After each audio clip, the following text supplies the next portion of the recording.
किसी गांव में एक साधु रहा करता था। वह जब भी नाचता था तभी बारिश होती थी।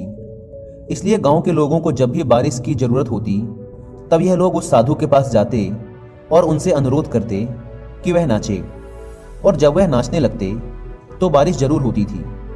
कुछ दिनों बाद 4 लड़के शहर से गांव में घूमने आए।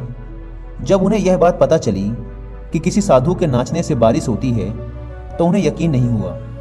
शहरी पढ़ाई लिखाई के घमंड में उन्होंने गांव वालों को चुनौती दे दी कि अगर हम भी नाचेंगे तो बारिश होगी, और अगर हमारे नाचने से बारिश नहीं हुई तो साधु के नाचने से भी बारिश नहीं होगी।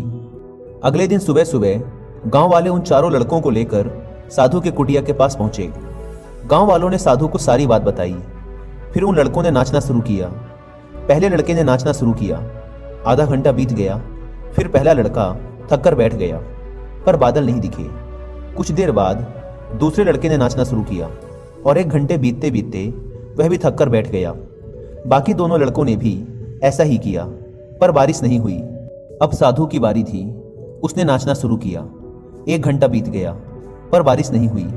साधु फिर भी नहीं रुका, वह नाचता ही रहा। नाचते नाचते 2 घंटे बीत गए, पर बारिश नहीं हुई। 4 घंटे बीत गए, पर बारिश नहीं हुई। लेकिन साधु तो रुकने का नाम ही नहीं ले रहा था। धीरे धीरे शाम ढलने लगी कि तभी बादलों की गड़गड़ाहट सुनाई दी और थोड़ी देर बाद जोरों की बारिश होने लगी। यह देखकर चारों लड़के दंग रह गए और तुरंत साधु से क्षमा मांगी। फिर चारों लड़कों ने साधु से पूछा, बाबा, भला ऐसा क्यों कि हमारे नाचने से बारिश नहीं हुई और आपके नाचने से बारिश हो गई? साधु ने उत्तर दिया, जब मैं नाचता हूं तो 2 बातों का ध्यान रखता हूं।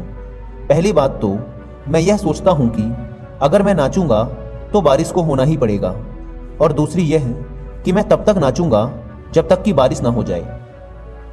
सफलता पाने वाले में भी यही गुण विद्यमान होता है। वे जिस काम को भी करते हैं उसमें उन्हें सफल होने का पूरा भरोसा होता है, और वह तब तक उस काम को करते हैं जब तक कि उसमें सफल ना हो जाएं।